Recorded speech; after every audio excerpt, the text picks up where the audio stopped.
What is going on, YouTube people? Neo here. Today, we're going to play a little prediction game.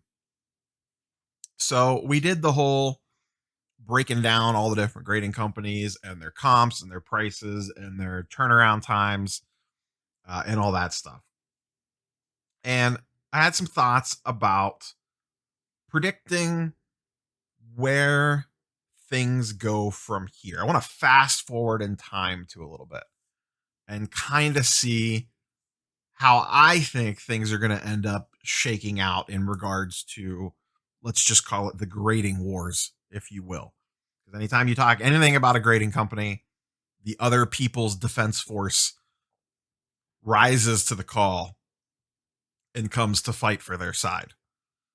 So I just want to play a little prediction game of where I see things shaking out. We're going to assume, let's say, beginning of 2022. And this, we're going a little bit of a fairy tale land here, but let's assume by then, most of these companies are, I'm not going to say completely caught up, because I don't think they all will be, but like, you can at least submit to them at, whatever levels that you could previously submitted them for. Turnaround times are okay, but not fantastic.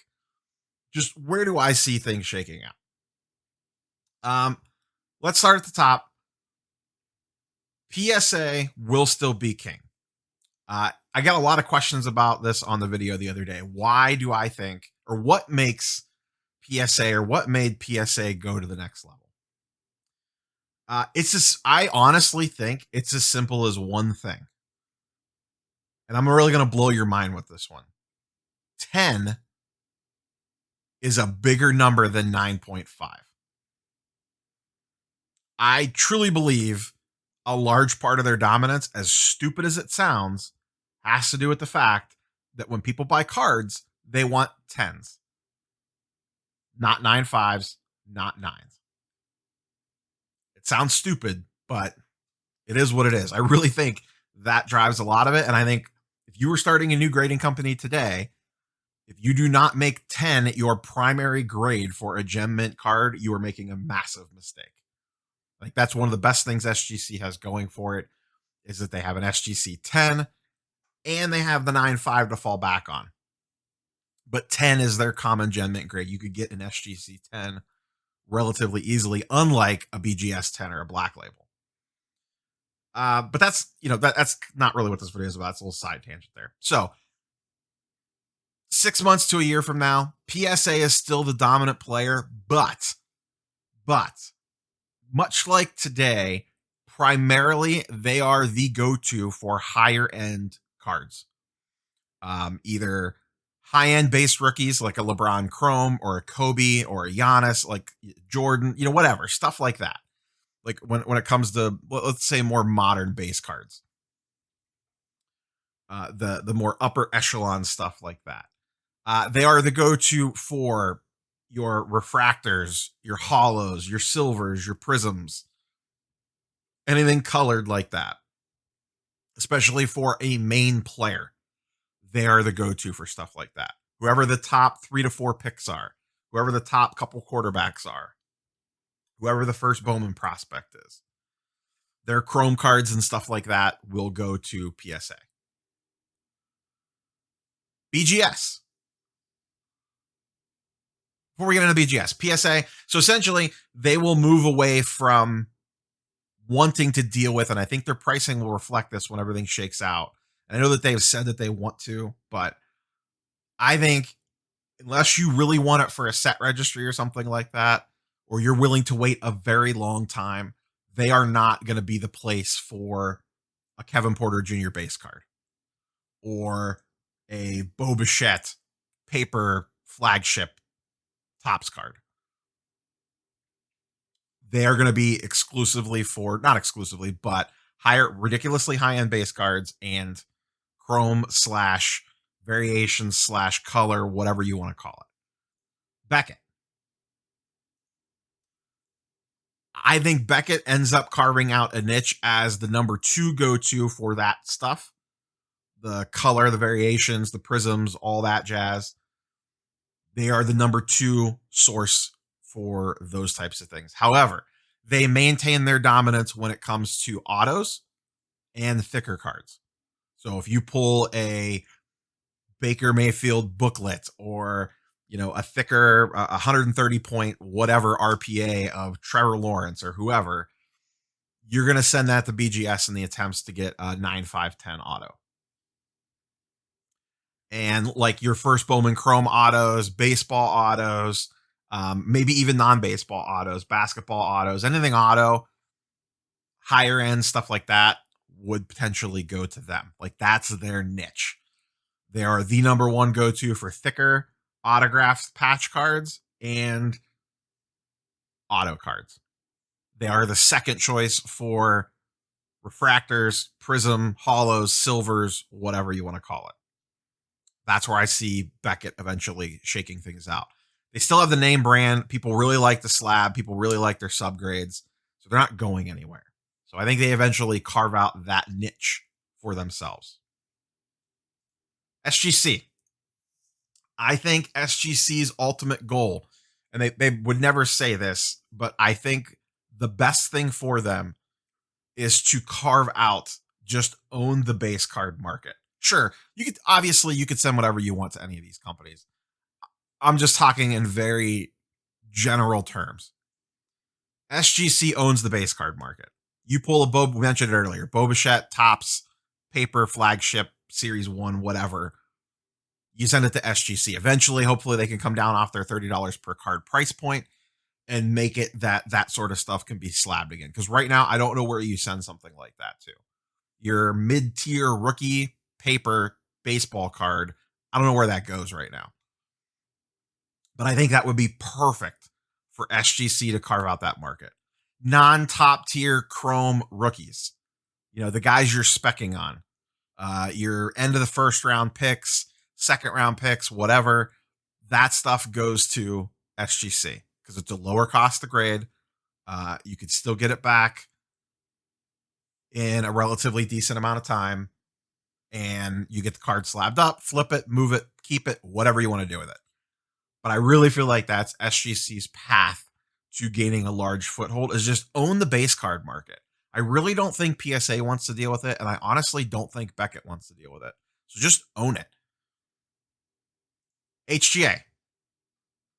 I think they should go after, and it would be a smaller niche. You're not going to take over here, but they should continue to hone that label, open up more customization, and own the PC slab market.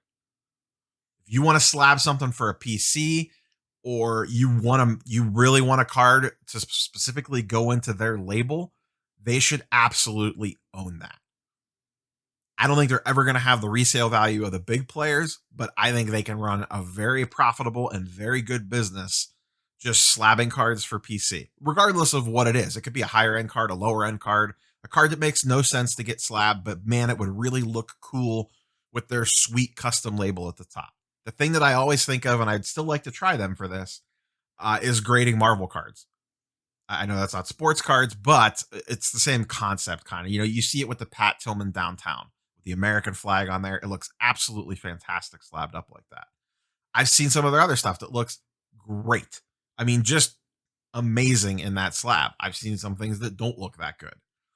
So put full focused attention into customized labels for the cards going in them and just own it. If I want to send a Venom card to you, your graphic design team whips up a badass looking label for it with color match and cool little spider webs and spider symbols and this, that, and the other thing. Send you a Thor card and it's got lightning going all around it or some nonsense. Or once again, sports cards with the logo, the color match, all that, whatever. But I always think of them as a perfect place to grade Marvel cards with, or non-sports cards, if you will. But I think they should carve out and just own that niche. Just make that yours. And if you're grading with them, like, hey, okay, resale value is going to be okay. I'll get a premium for it, but it's not going to be PSA, BGS, or maybe even SGC levels. But it is what it is. At least I get the card slabbed up. It looks nice. It displays well. It'll look sweet on a desk. Cool. Perfect. Own it. Here's the one I don't know what to do with. CSG. Because to me, they're Beckett. Um, their slabs look, their grading standard is very similar to Beckett's. Their slabs obviously have a visual problem. So I guess they're, in my future world of sunshine, rainbows, and kittens, I guess they're the catch-all for, I guess, this is going to sound bad, but they're the company you go to when everyone else pissed you off. Oh, I don't like PSA because of X, Y, or Z.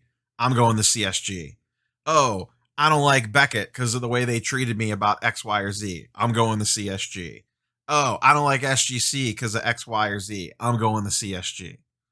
So maybe they're the catch-all. They're the sloppy seconds of the grading war, and they just kind of pick up the scraps from everybody else. I do like the slab itself. Having held one in hand and looked at it, it's that top third of it or quarter of it, whatever it is, just needs some love. And then I think it would really change a lot of things about them. But as of right now, that's kind of where I see them fitting in. So essentially, everybody has a place in a home. You have PSA doing their high end, you know, colored cards, prism cards, whatever over here. So all us evil flippers, investors, and shenanigan causers can go over there and pay more to get our PSA 10s. And then you still have Beckett doing their thing with the auto and the thicker cards. And then to a lesser extent, the stuff that people don't want to send the PSA, you know, the chrome, silvers, whatever. Then you have good old little SGC in Florida fighting the good fight, knocking out all that base card work. You have HGA over here knocking out all the PC stuff with their cool custom slabs and giving you good desk displays and maybe spending a little bit more time on designing those labels to make them match better and just owning it. And then you have CSG kind of standing underneath everybody, just kind of catching everything that slips through the cracks. That's how I think when you pick up the grading snow globe, if you will, and give it a big old shaky shake, and when everything resettles in whatever time frame that is, I said 6 months to a year earlier, maybe it's longer than that, maybe it's shorter than that. But I have a feeling if we fast forward 6 months to a year, that is what the landscape is going to look like. Everyone will have a home.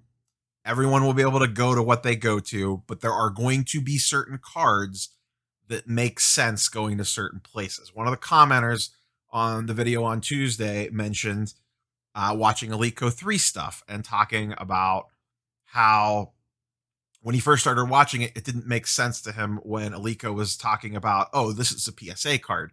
This is a BGS card. This is an SGC card. And he was saying how now he understands that. Now he gets it, like it clicked. And I think that's where we're heading to.